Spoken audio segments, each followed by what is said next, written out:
One eternity later. So yun na nga no, yung mga nakita niyo na mga video clips kanina ay yung 15 days ng journey ko sa pag-inom ng Soft Glow S-acetyl glutathione. At saka heto na po ngayon after 30 days, after 1 month. So ito po yung pang 30 day ko at saka iinom tayo ng isang capsule tonight.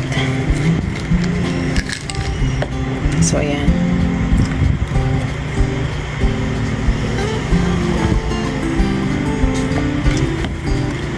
Tsaka meron pa akong natira pa na 30 capsules. Uubusin natin ang mga capsules na ito. Pero as of now, I am going to give you my quick review regarding sa product. Ito po yung mga napapansin ko while taking Soft Glow S-acetyl glutathione.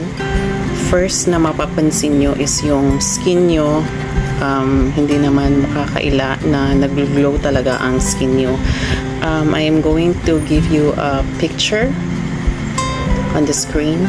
Kayo na pong humusga if may progress ba sa before and after. So ayan.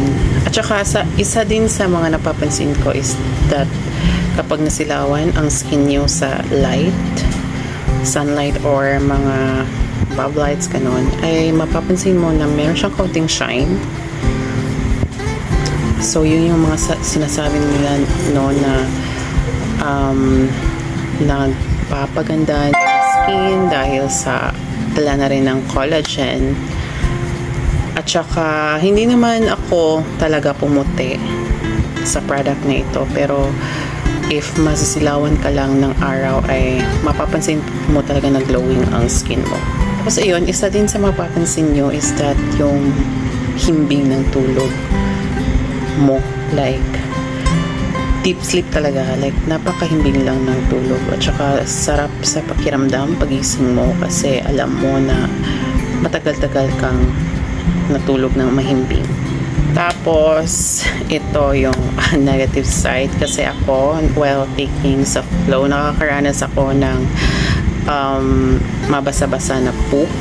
I don't know if yung ibang gumagamit ito ay nakaka-experience din ng ganon.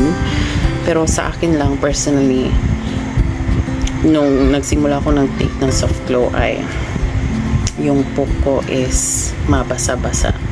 So, isa yan sa mga negative effects sa paggamit ng Soft Glow. So, ayan lang po ang all-over experience ko while taking Soft Glow within 1 month. Meron pa ako natitirang 30 capsules. Uubusin ko yon. Pero, I will see if makaka-update pa ako sa inyo after taking the 30 capsules or maybe not. But we will see. So, yun lang po ang all-over review ko sa Soft Glow S-acetyl glutathione. At saka kita-kits pa tayo sa mga susunod natin na mga reviews.